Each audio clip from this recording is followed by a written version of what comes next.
sementara ingat baik-baik, berani anak saya tidak diurus, saya akan tutup bukan di Indonesia, sampai dunia saya tutup. Tanda mulut saya, ya, jangan main-main. Ayah Pradeluki Namo meluapkan emosinya di luar ruang sidang. Ia kecewa atas kesaksian anggota Provos Pratu Petrus Canisius Mahe yang saat kejadian tidak mengambil tindakan untuk menghentikan penganiayaan yang dialami anaknya. Semua dan apapun, saksi sebelum bersaksi mereka disumpah, lu akan dapat karma, aturan lu menang, tapi lu akan karma. Ingat baik-baik, anak saya sudah mati. Kerjaan Provos kok cuma duduk diam. Terkait hal yang memicu amarah ayah Pradeluki, anggota Provos Pratu Petrus Canisius Mahe yang dihadirkan sebagai saksi bilang, salah satu terdakwa, Pratu Abner Yadarsan, memukul Pradeluki. Saksi juga melihat terdakwa Letu Ahmad Faisal tidak menghentikan tindak kekerasan pada Pradeluki. Saksi Pratu Petrus juga mengungkap Pradeluki sempat berkali-kali minta ampun namun seniornya tidak menghentikan tindak kekerasan. Tapi keterangan saksi dibantah salah satu terdakwa yang bilang ada sejumlah ketidaksesuaian. Pratu Abner tadi mencambuk pakai selang. Siap. Ada terdakwa. Melarang nggak terdakwa? Siap, izin tidak? Tidak, diam saja. Siap. Kalau menurut saksi, seorang Letnan 1 dengan jabatan Danki Siap. memerintahkan Pratu untuk berbuat itu bisa nggak mencegah? Siap, izin kalau diperintahkan bisa? Bisa kan? Siap. Kami itu memerintahkan untuk para provos itu bukan hanya untuk mengantar, tetapi melainkan untuk menjaga almarhum di ruangan staf Intel. Maksudnya yang gimana? Itu keterangan terdakwa sendiri, karena saksi nggak ada bilang gitu tadi. Siap tadi menyampaikan hanya mengantar. Dan pada saat itu juga Basi Intel itu memerintahkan untuk kembali. Kan pada saat itu yang juga, mengantarnya dibenarkan. Yang mengantarnya kami dibenarkan. menyampaikan itu menjaga, bukan mengantar. Kalau Menjaga. mengantar itu kan posisinya provos itu kembali, tapi kami menyampaikan untuk menjaga. Menanggapi sidang kematian Pradeluki, peneliti senior imparsial Al-Araf bilang kasus ini harus menjadi momen perbaikan pembinaan agar prajurit lain tidak mengalami hal yang sama seperti korban. Karena sesungguhnya peristiwa ini bukan peristiwa yang pertama. Sebelumnya ada kasus-kasus serupa yang terjadi dalam tubuh TNI yang mengakibatkan kematian prajurit. Sehingga pengungkapan kasus kematian Pradeluki ini untuk meraih keadilan bukan hanya untuk kepentingan Pradeluki dan keluarganya, tapi juga untuk memastikan para prajurit lain tidak mengalami hal yang sama dialami oleh Pradeluki.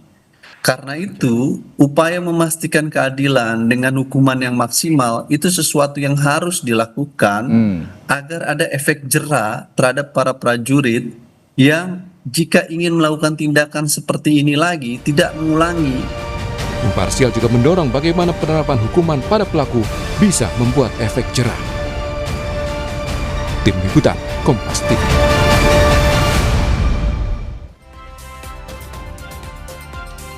Sejumlah pihak mendorong kasus kematian Pradeluki harus menjadi momen agar prajurit TNI lain tidak mengalami hal yang sama dan pelaku harus dibuat jera.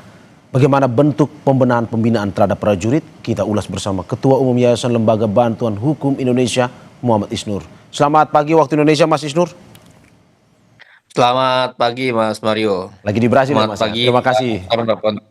Terima kasih sudah bergabung di Dialog Sapa Indonesia Pagi. Dan Kepala Badan Intelijen Strategis TNI periode 2011-2013, Laksda Purnawirawan Soleman Ponto. Pak Soleman Ponto, selamat pagi.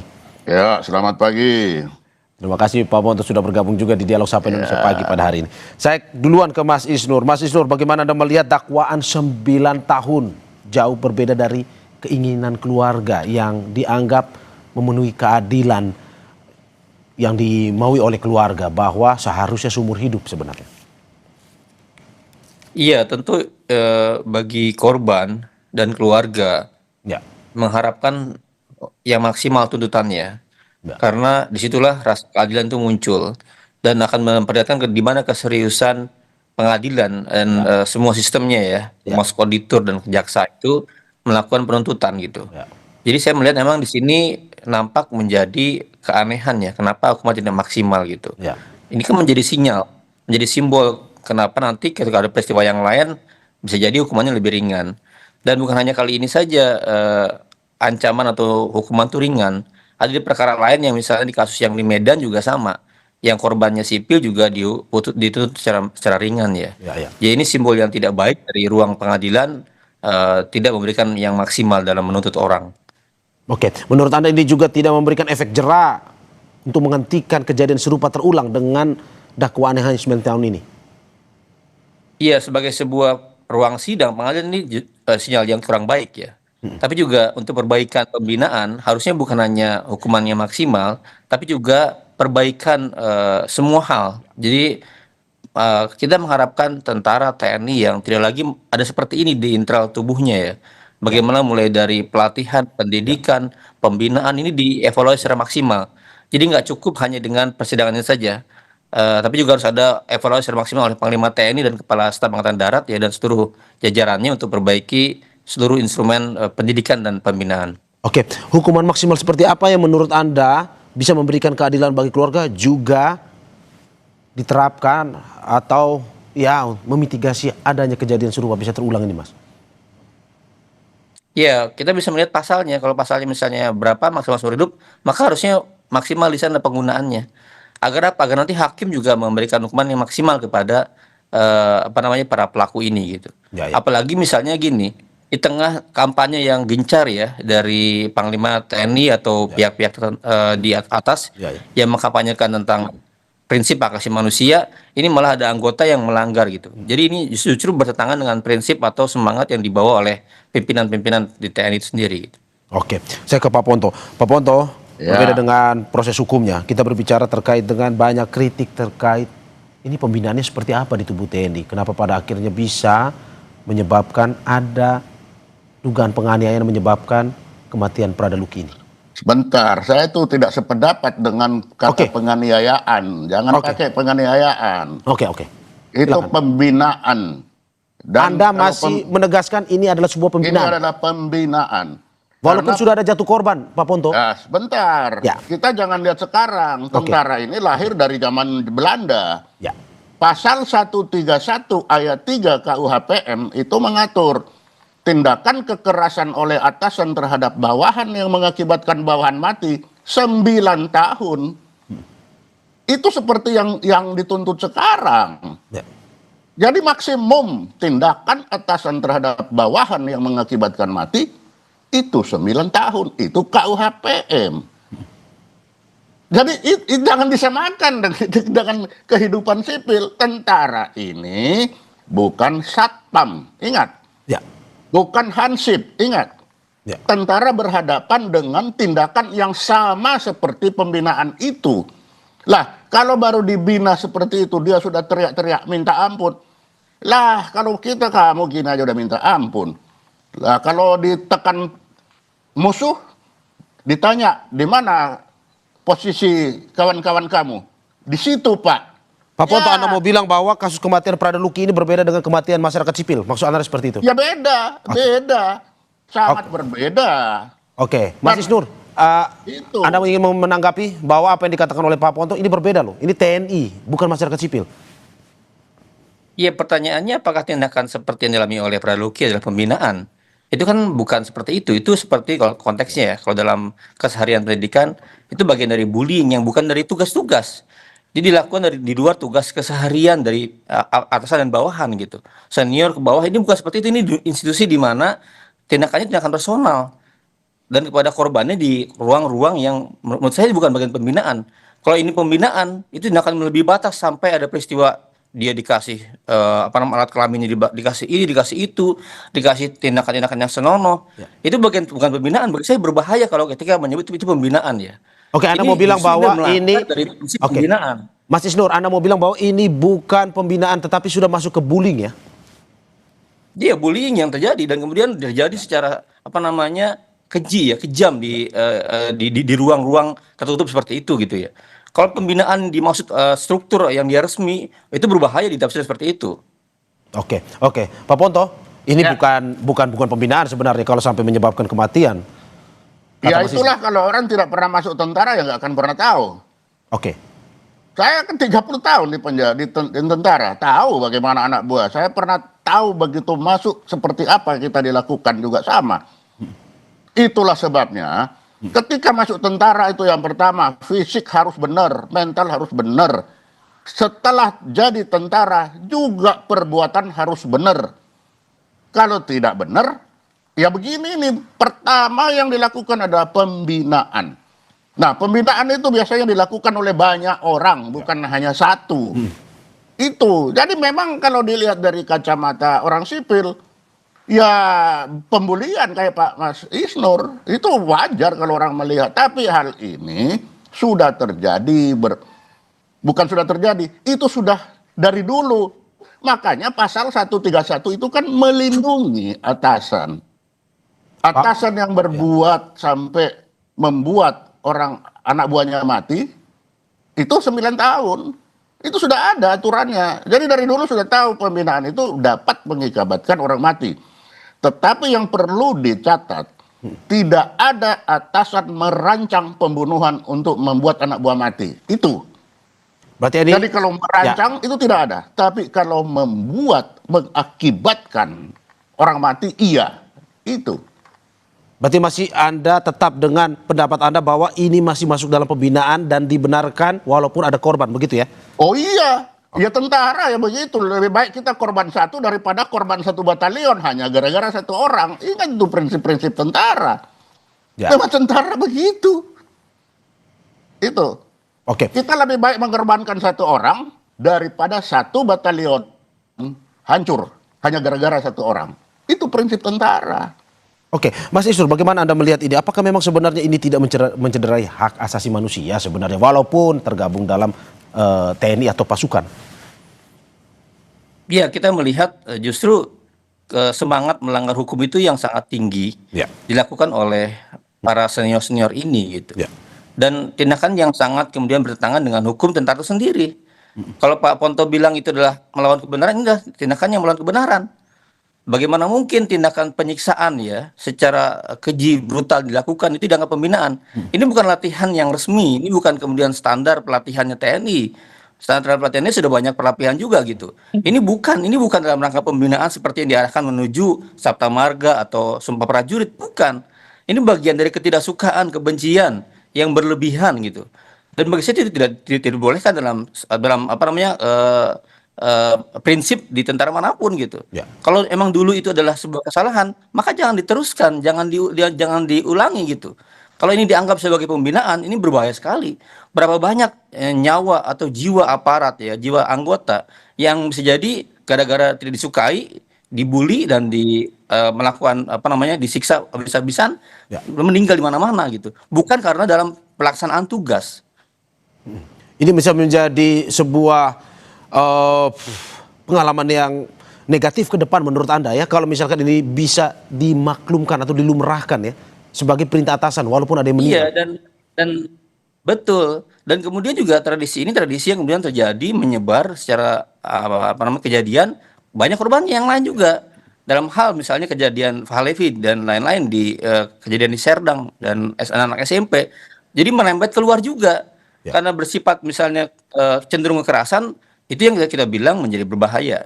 Terima kasih. Oke, Pak Ponto, ini menarik juga saudari Mas Isnur bahwa kalau misalkan ini dalam tanda kutip dibenarkan, ini menjadi presiden yang buruk juga bagi ke depan.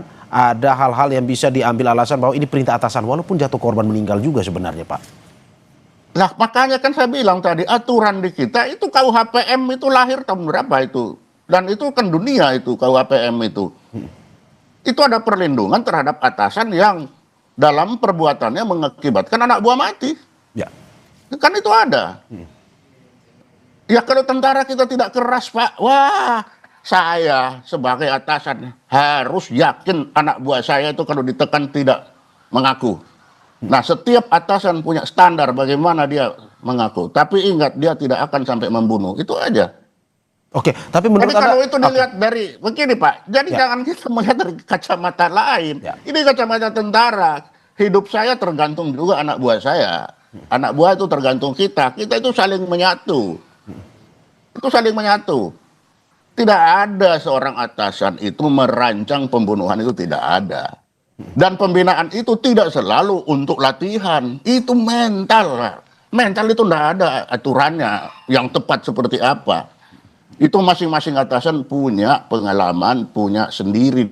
Dia sendiri merasakan dulu seperti apa. Saya juga merasakan seperti apa. Sehingga ketika saya membina bawahan saya juga seperti apa. Itu sudah ada. Lah kalau tiba-tiba dia terjadi seperti ini, ya kita sudah ada aturannya. Karena kejadian ini kan bisa saja fisiknya memang lemah barangkali. Kan bisa aja. Ya. Tapi kita menyalahkan pembinaan itu bagi saya tidak akan saya menyalahkan. Kalau kita menyalahkan, ini turun derajatnya, hancurlah Pak kita punya tentara ini. Gimana? Ya, lantas bagaimana dengan ini ke depan nih Pak? Masih banyak juga seperti keluarga Pradana yang meminta keadilan juga. Mereka merasa bahwa apa yang mereka dengar, apa yang mereka ini, ya ini bukan bagian dari perintah, tapi ini bagian dari penganiayaan. Ini kalau kata keluarga, menurut Anda seperti apa? Nah itulah yang saya bilang, kalau orang luar bilang itu penganiayaan, tetapi di dalam itu pembinaan. Dan kalau minta itu oke, meninggal ya kita turut berduka. Itu sudah ada aturannya. Ya. Yaitu pasal 131 ayat 3. Ya. Ya itu kan yang dipakai. Ya. Ya memang benar itu yang dipakai. Ya. Situasinya begitu. Karena itu tadi jangan menganggap ini perencanaan. Oke. Karena tidak mungkin ada atasan yang membuat perencanaan pembunuhan. Ini di dalam barak banyak orang. Itu loh. Oke. Memang kacamata sipil dan militer tidak akan pernah sama. Itulah sebabnya juga pengadilannya kita sendiri. Kita Oke. punya aturan sendiri, kita punya tradisi sendiri, kita punya sendiri. Oke. Oke. Tidak bisa dicampur Oke. dengan lain-lain. Gitu Oke. loh. Pak Ponto, tapi yang saya tangkap dari diskusi kita adalah bagaimana semangat kita untuk pada akhirnya pembinaan boleh dilakukan tapi tidak jatuh korban meninggal dunia. Menurut Anda, tadi kan Anda bilang ada aturannya. Apakah perlu ke depan revisi aturannya atau sebenarnya pembinaannya lebih sederhana atau gimana? Oh ya tidak lah, kalau bagi saya yang sekarang sudah bagus. Karena itulah kita bisa bertahan tentara ini baik dengan baik. Karena aturannya sudah bagus. Aturan sudah bilang, kalau pembinaan kamu mengakibatkan orang mati, kamu 9 tahun ya. Iya. Masa kita rubah aturannya hanya untuk beberapa orang? Ya. Ya nggak bisa lah, itu prinsip. Satu hilang lebih baik daripada 1 batalion hilang. Ya. Yang belum pernah bertempur, nggak pernah merasakan memang. Oke, menurut Anda saat ini aturannya tidak ada yang salah, pembinaannya pun tidak ada yang salah ya? Salah. Ya. Oke, saya ke Mas Isnur. Mas Isnur, semangatnya untuk tidak ada korban, tapi kata Pak Ponto tidak ada yang salah sebenarnya. Baik itu dari aturan, baik itu dari cara pembinaan. Ya kalau kemudian pembinaan jadi alasan ya untuk melakukan kekerasan, itu sangat berbahaya. Bisa jadi gini, dengan alasan tidak sukaan, dengan alasan yang tidak jelas, lalu orang disiksa, lalu orang bisa mati kapanpun ya, dengan alasan dia senior. Itu justru melanggar hukum dan hak asasi manusia. Dalam konteks ya, kita bisa melihat bagaimana reformasi dilakukan. Undang-Undang TNI 2004 itu sangat jelas garis-garisnya yang baru gitu. Jangan sampai kemudian dengan alasan pembinaan, bisa alasan jadi membunuh orang kapanpun gitu. Kalau ini terjadi, standar pembinaan mengakibatkan prajurit mati di mana berada, wah itu menjadi sangat berbahaya ya. Dan saya melihat banyak sekali statement juga yang lain dari para alumni atau kemudian para purnawirawan, itu berespon yang baik juga gitu. Dalam artian ya harusnya dihukum maksimal, dihukum seberat-beratnya gitu. Dan harus direview. Jangan sampai jadi alasan pembenar dengan pembinaan membunuh orang gitu. Demikian Mas Mario. Oke, Pak Ponto bagaimana? Apakah ini mungkin saja bisa jadi alasan untuk melakukan hal hingga menghilangkan nyawa orang? Bisa saja terjadi, Pak. Loh Pak, tentara itu hilang nyawa kan di pertempuran, disiapkan untuk hilang nyawa di pertempuran. Jadi kita jangan melihat dari sisi yang bukan sisi kacamata lain. Ini kacamata militer, itulah sebabnya tentara itu punya peradilan sendiri, punya aturan sendiri. Karena dia bertempur, dia bekerja di luar kehidupan orang sipil. Tapi itu kan untuk bertempur, Pak. Tapi itu kan untuk bertempur, disiapkan untuk bertempur. Lah justru itu persiapan pertempuran lah harus keras, Pak. Misalkan, kalau dia dipukul, ditempelingi 3-4 kali, dia sudah ngaku. Di mana batalionmu? Di situ. Ya hancurlah 1 batalion. Makanya kita harus yakin anak ini diapain pun, dia tidak akan mengaku. Itu setiap atasan punya standar sendiri. Bagaimana dia bisa meyakinkan anak buahnya ini tahan mentalnya kalau menghadapi tekanan dari asing dari lawan itu untuk bertanya aja posisi kawanmu di mana. Itu aja. Kalau dia jawab langsung, habis satu batalion, Pak. Jadi itu kita punya standar. Tidak bisa orang bilang, standar saya ya standar saya. Untuk apa? Keselamatan saya. Ini kan keselamatan satu, kalau satu batalion kena, satu resimen lagi ke atas kena semua. Ya. Makanya lah pasal sih, kalau orang ditanya maksimal. Pasal 131 itu maksimalnya 9 tahun. Ya kalau orang lihat bahwa ini bisa dijadikan alat pembunuhan, ya silakan saja. Tapi selama ini, ya 1-2 saja yang jatuh korban. Ya dalam latihan jatuh korban 1-2 ya wajar. Oh ini keras kok. Ini memang keras. Jadi jangan dikira tentara itu tempat rekreasi. Hanya untuk seperti masuk satpam, jaga mall. Nggak bisa. Tentara ini berhadapan dengan musuh yang juga kerasnya sama dengan, ya itu tadi itu. Ya. Itu. Ya, ketegasan. Ya. Ketegasan dalam artian ketegasan pendidikan yang kuat, mental dan lain-lain di ruang-ruang pelatihan. Wah, bukan di ruang-ruang enggak, Pak Isnur. Senior terhadap junior. Enggak, kalau tentara itu kalau kemudian dengan alasan saya pernah mengalami korban, senior kapanpun melakukan hal kepada junior, ini bukan ruang pembinaan, bukan ruang pendidikan. Dan itu yang menjadi situasi yang tanda kutip ya sangat liar. Kapanpun bisa diklaim bahwa saya adalah bagian dari pembinaan.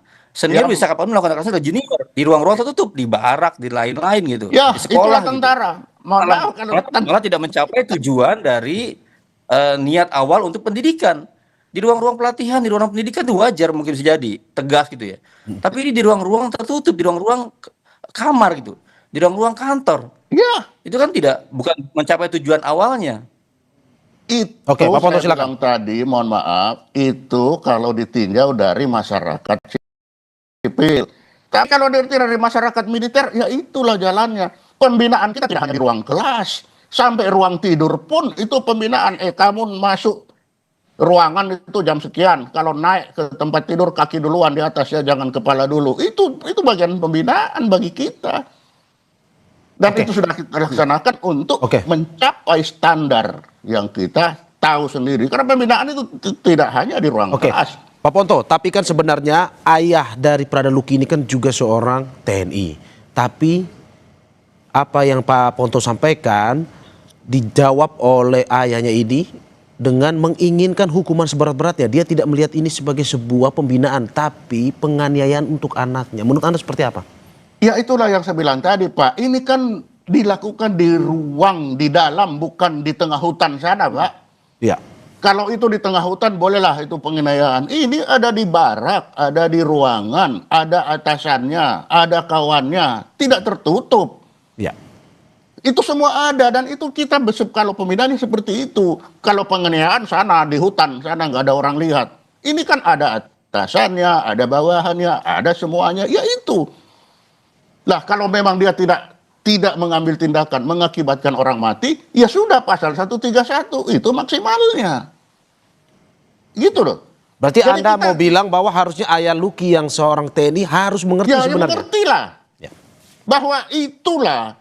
Ya saya bilang tadi, kalau penganiayaan, Mas Isnur tadi, pekerjaan yang sama dilakukan di tengah hutan.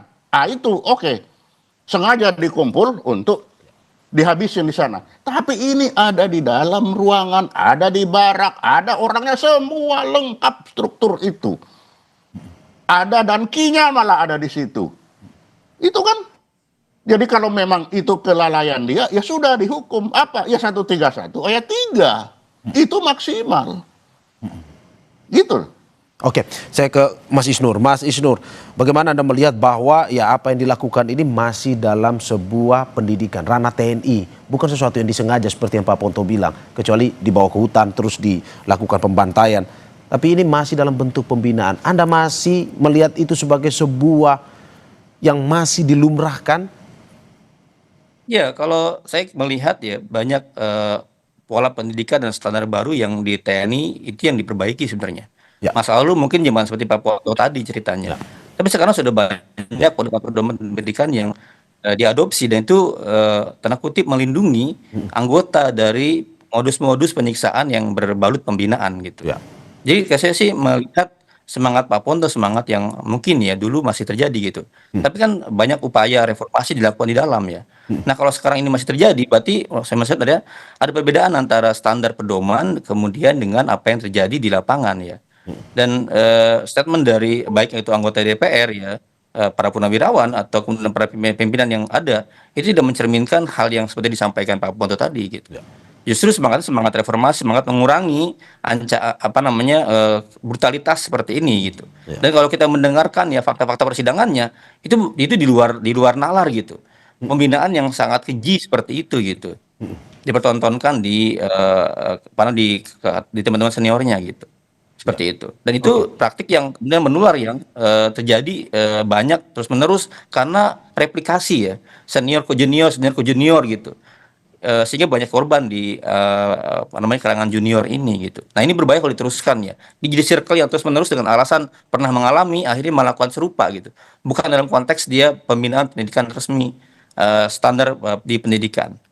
Demikian Mas Mario. Ya, oke Pak Ponto, bahwa ada sesuatu yang sudah berubah sebenarnya. Zaman semakin kembali, ya sudah reformasi kita mengalami. Mungkin di zamannya Pak Ponto, hal tersebut adalah sesuatu yang bagian dari pembinaan lebih mendalam. Tapi di saat reformasi ini, mungkin ada perubahan-perubahan mengingat perhatian terhadap hak asasi manusia juga semakin besar. Menurut Anda, apakah ke depan, ya kita lihat, mungkin untuk tidak jatuh korban lagi sepertinya. Apa saran Anda sebenarnya? Tentara itu zaman bisa berubah, tentara tidak pernah berubah, Pak.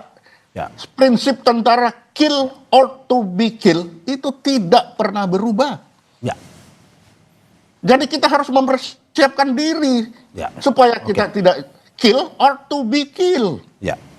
Itu jangan sampai hanya orang-orang yang berubah sekarang itu pandangan orang terhadap tentara. Dikira tentara itu sama dengan masuk satpam. Sehingga mau masuk ini pakai KTP leceh, pakai segala macam supaya bisa masuk tentara. Dikira di dalam itu enak. Nah ternyata terjadi begini lalu tentara disalahkan. Oh ya nggak bisa. Tentara memang tidak enak. Zaman boleh berubah, semua boleh berubah, tapi prinsip kill or to be killed tidak pernah berubah. Oke. Terima kasih. Dua narasumber saya yang hari ini begitu semangat dalam memberikan pernyataan dan kita harapkan apa yang terbaik bagi keluarga Prada Luki Namo ini. Terima kasih Ketua Umum Yayasan Lembaga Bantuan Hukum Indonesia Muhammad Isnur dan juga Kepala Badan Intelijen Strategis TNI periode 2011-2013 Laksda Purnawirawan Soleman Ponto. Terima kasih Bapak-bapak. Sehat-sehat selalu.